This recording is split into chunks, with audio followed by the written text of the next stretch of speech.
everyone. Sat Sangat here again, once more to speak about the USA Pluto return, the final blow.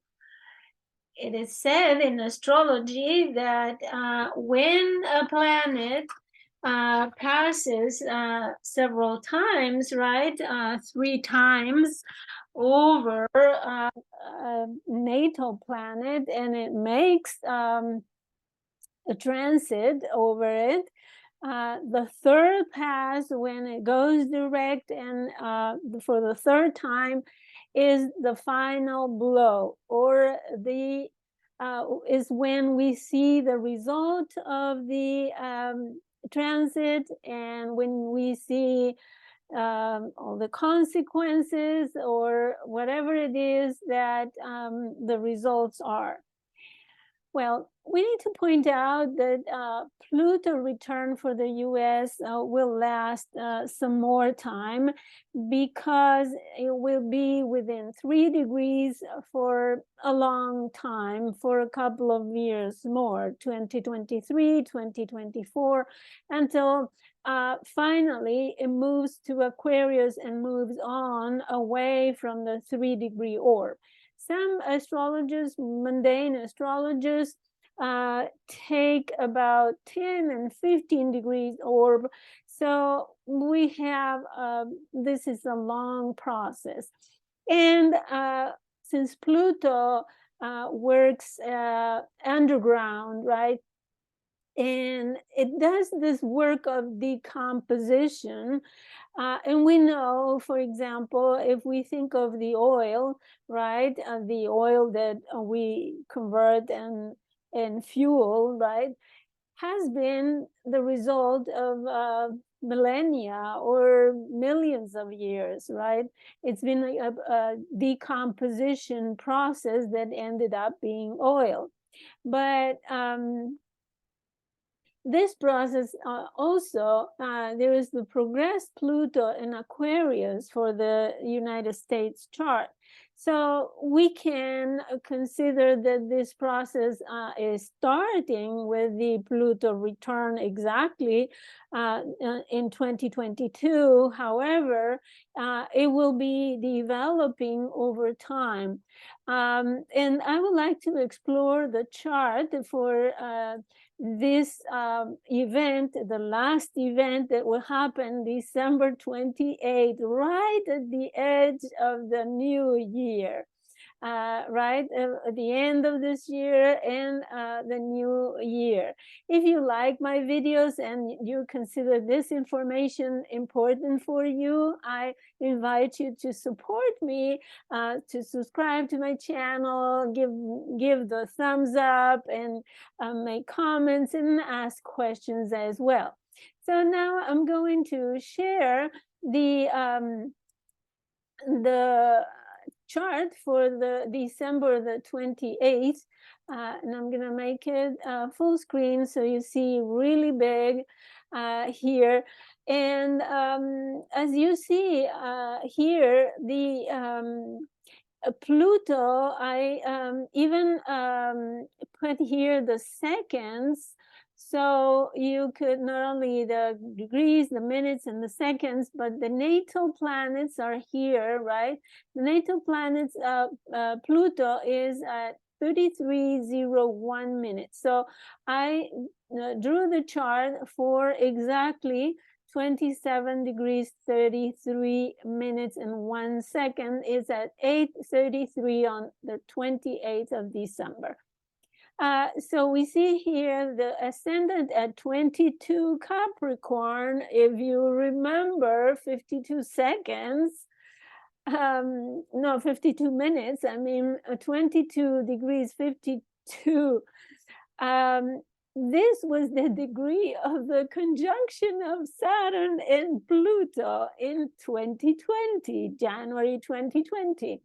And it was at 22 degrees 57 or 47 minutes, right? So pretty close by a few minutes. 22 degrees, very significant. So it will, of course, trigger the energetic memory of that conjunction, right? And not only that, remember that that conjunction was Mercury, Sun, Saturn, Pluto, and Ceres. And look where Ceres is. For this chart is drew by in Washington D.C. and the midheaven is Ceres and is in square with the sun here. So, and not only that is by the world point, which is 0 Libra and 0, you know, all the zeros, cardinal signs, and is opposite Jupiter here at 0 Aries. So apparently this philosophy of the United States being the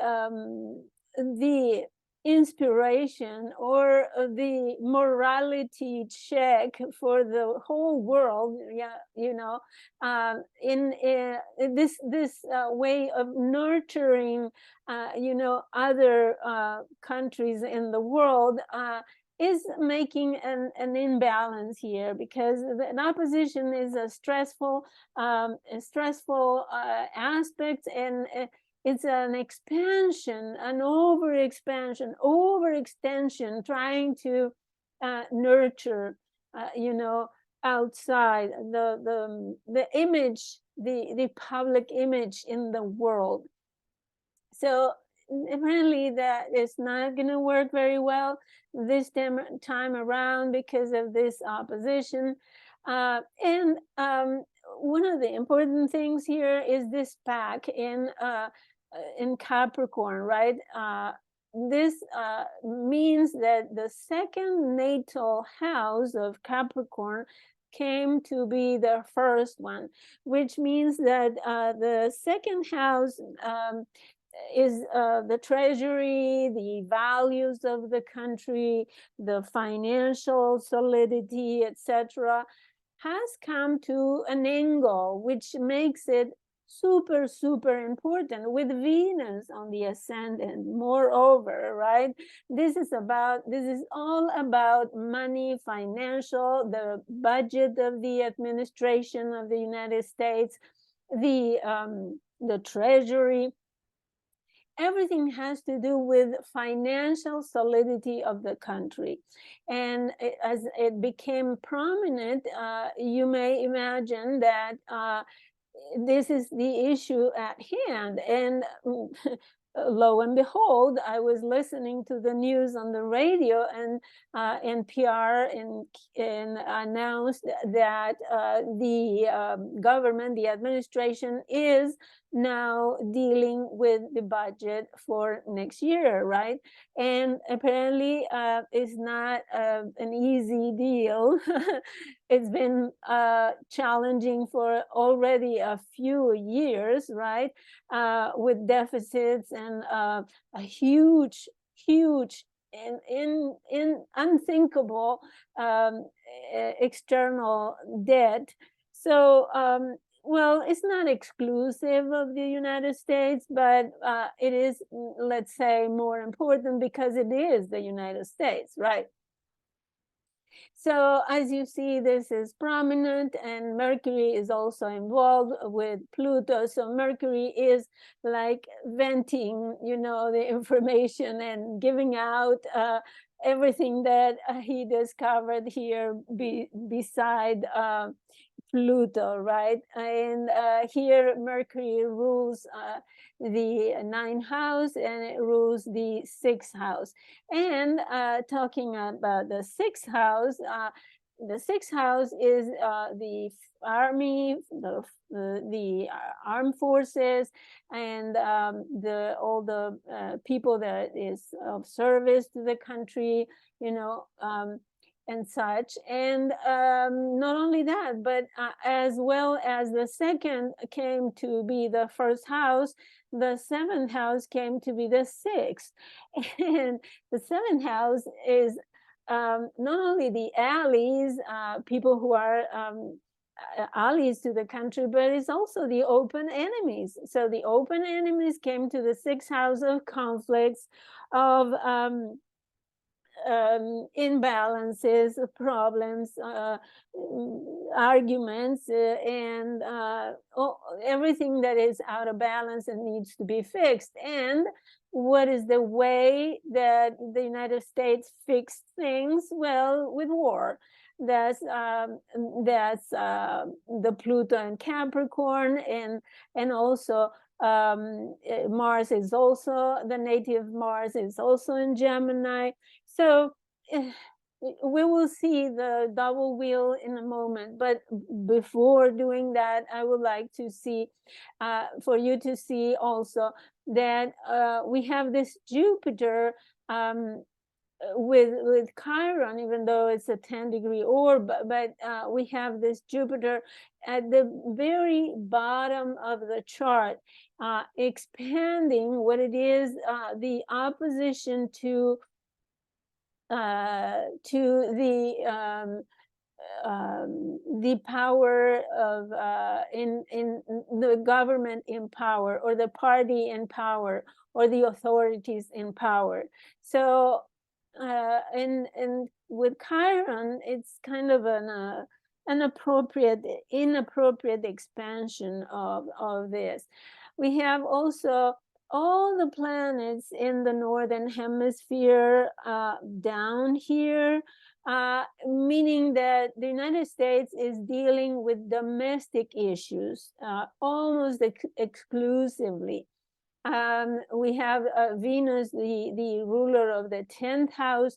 We have it in the first, meaning that the country identifies with the authority. Then we have the Scorpio was in the natal, the 12th house, and it migrates to the 11th house of also alliances and financial issues. And we see the South Node there, right? It also is the 11th house, is also the legislation and the legislative authorities, like the Senate, the House of Representatives, and all the laws. And we have the South Node. So it's kind of coming back to same problems that they had before, especially regarding finances, since it is Scorpio. And opposite, and we have the solar eclipse that we just got in October, and the lunar eclipse here in the 5th house of diplomacy. So here we have Uranus with the North Node, maybe busting diplomacy, I'm not sure, but in Saturn in the 2nd house, Saturn is restricting finances, right? If we take this chart as standing alone, and the main dominant mode is cardinal. It's by far the most energy, and then the Earth. So we can expect very radical changes in the material, in the physical, in the reality, huge changes, very radical and sweeping changes will be. We have 2 planets next, and even, well, the sun is kind of far from 0, but we have here a T-square, and 2 of these planets are sitting on the world axis. So the image of the United States in the world is being challenged. And the last thing that I want to comment here is the moon represents the public, the people, the masses, is with Neptune. So we have a great confusion, chaotic situations. People are emotionally out, emotionally very problematic here. So let me now share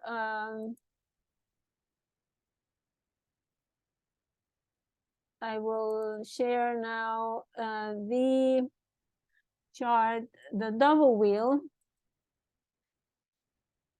Here we have the double wheel. And as you can see, Mars is transiting over Uranus, almost exactly less than 1 degree. And it's going to be retrograde up until 8 degrees, which Mars has already visited before. So now it's retrograde, and it will be at 8 degrees for some time, because that's the degree where Mars will be stationary. So we can expect very explosive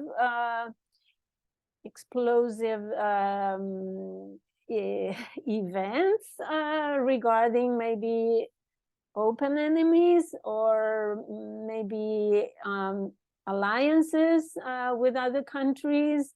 Mars rules the 12th house as well, which is traditional ruler of the 12th house. So we may see secrets coming out. Uranus is like the lightning bolt that illuminates in the middle of the night the whole the whole environment, right? So we may experience some shocking events regarding enemies, or regarding allies as well, right? Because the 7th house is the house of associations, right? Of partners. So maybe there are partnerships that are broken, right? And we have this pack in the 2nd house. It's pretty obvious that is the most concentration of planets. And 2nd house, as I mentioned before, is the financial solidity of a country. So we're dealing here with important stuff, right? We see Ceres on the midheaven. 1 degree midheaven, and opposite to the midheaven is opposite to Jupiter opposing it, or Jupiter sitting in the IC. It is expanding what it is, the domestic environment and events. So we have Saturn in the 3rd house, controlling, restricting the airways and all kinds of communications. Pretty soon, before, let's say, February, maybe, or beginning of February, Mars will be on top of the moon, which represents the people, and it's also the ruler of the 8th house, right? And all these native planets.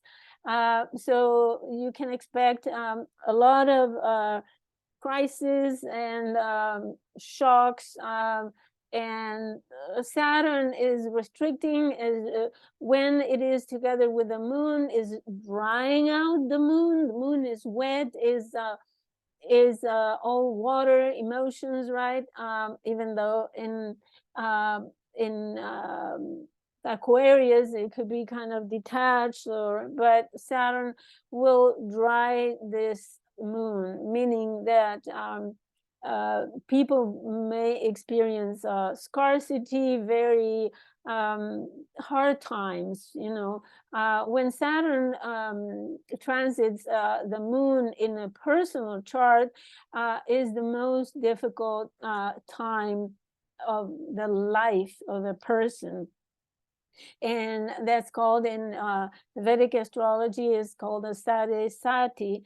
And in fact, the problems start even in the house precedent, meaning when Saturn was transiting Capricorn, the problem started. And of course, nobody needs to explain how the problem started when Saturn was in Capricorn, right? Now is the time when the consequences of everything that has been occurring, people will receive those consequences. And this Saturn influence over the moon, it will last all the time, transiting the sign of Pisces, which is the fourth house, also the house of the people, the house of the most intimate part of the country. So other things that I would like to point out is this Uranus and the solar eclipse and the lunar eclipse in the axis of the 12 and the 6th house. I interpret countries in this way because it's been done for millennia, and it works perfectly well, because every sign is a house, and it has its meaning, right? So the eclipses in this axis had trigger problems, because this is the axis of illness and healing. So we have, with those eclipses, we have uncovered some problems that needs to be fixed, right? And Uranus brings the unexpected kind of imbalances and problems to fix. And of course, it's Taurus, so it's related to, again, the money, Venus in second house. These problems are related to money and the financial solidity of the country. So surprises are to expect, are to be expected. And one last point that I would analyze is this Neptune, because Neptune, as you see, is opposing the natal Neptune.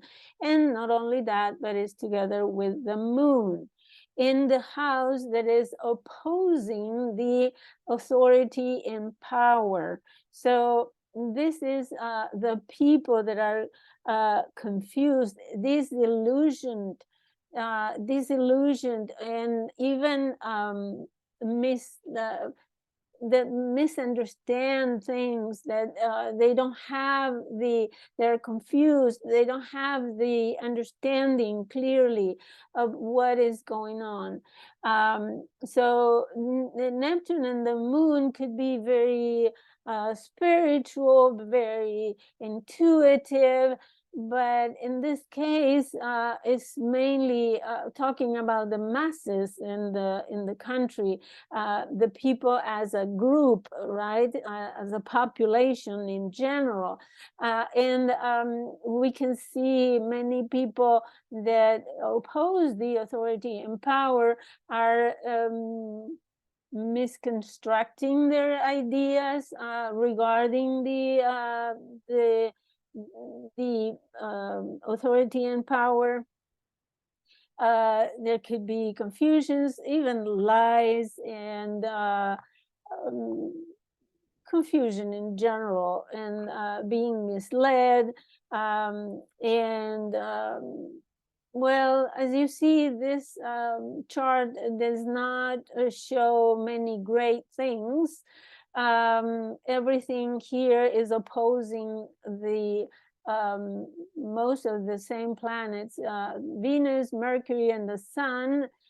Venus, Mercury, and the Sun are opposing the natal planets in the 8th house, right? And the 8th house is the house of crisis, of transformations, of very deep problems, right? Things that are decomposing, right? So the 2nd house, and also is the house in the country, is the house of the finances, the debt, right? And no wonder the United States has an unthinkable debt with all these planets. It's a lot of energy in the 8th house. So ruled by naturally by Pluto as well. The 8th house and Pluto are good friends, right? But Scorpio is also ruled, Scorpio, the 12th house is ruled by this Pluto. So this natal Pluto here is ruling the 12th house, meaning that the 2nd and the 12th house are very related, meaning that the finances of the country have the possibility of dissolution, you know. That's one way to see it, but also the finances could come from underhanded, you know, dealings. Scorpio is always working in the dark, as well as Pluto. So you know, the earnings and the, let's say, the treasury of the country may not be very clean. Well, anyways, that's all for this chart. But regarding the Neptune, opposite Neptune, I would like to mention one article. Give me a moment that I look for. So here is the chart of the last time that Neptune was opposing the natal USA Neptune, and it was during the months of May through August 1857. So during those months, May, June, July, August, 4 months, Neptune was practically stationed on the 22nd degree. And I'm gonna animate this chart so you can see by weeks how Neptune goes on the 22 degrees here. And we are in June now, and it continues to be at 22 degrees in Pisces, opposing, and now it is at 21:56. So it is at the end of August. So, and then it comes back, right, in September, right? And I'm gonna show you, because this is August. Let's do one more week. Okay, so by September and October, in the fall, there was a great collapse, and it was a financial collapse. Let me read you an article that I found online, of course. This is the reference, the economichistorian.com, and this was published in July 2020. And it says that when Neptune, it was the time in the fall, as I showed you the chart, in 1857, financial panic in the fall of 1857 brought on what turned out to be a short-lived but very intense depression. Causes of the panic stem partly from the international economy and partly from domestic overexpansion. The speculative house of cards came crashing down in September 1857. I just showed you the chart. The failure of one banking house sent a wave of panic through the financial community. Banks suspended specie payments, business failed, railroads went bankrupt, construction halted, factories shut down. Hundreds of thousands of workers were laid off, and others went on part-time schedules or took wage cuts, just as the cold winter months were arriving. And here you have the reference of where I took that. So 3B, Douglas and company pointed out that the panic had occurred during a prosperous harvest and attributed the financial revulsion to terror inspired by a trifling cause or misapprehension of danger. Typic of Neptune, right? The banking superintendent of New York, James Cook, described the panic as without apparent reason derived from past experience. And then some facts were consistent with the view that the crisis was an unnecessary product of mismanagement or fear. Right? And what else? It was also around that time in 57. See, in March 57, the United States Supreme Court rules in the Dred Scott decision 63 that a slave did not become free when transported into a free state. It also ruled that slavery could not be banned by the United States Congress in a territory, and that blacks were not eligible to be awarded citizenship. So that was a pretty difficult, I would say, time, right? Neptune opposing Neptune. People keep talking about the Pluto return, and Neptune has passed several times already, like 5 times already on the 22nd degree of Pisces. And we have seen some of these effects, the chaos, the unfounded fears or the founded fears, and this confusion that people has. So I think these two important and very long transits of Pluto return and Neptune opposing Neptune as well are contributing to a crisis in the United States. And we will see what happens in December, right? By the end of the year. I cannot predict. I just read the energies that could be activated, right? We never know what is exactly going to happen, but we read symbols. So definitely something economic or financial, the taxes, something on the budget of the country will be at stake. So thank you for watching, and I hope this helps you guide your life in some way. And I'll see you next time in my next video. Bye.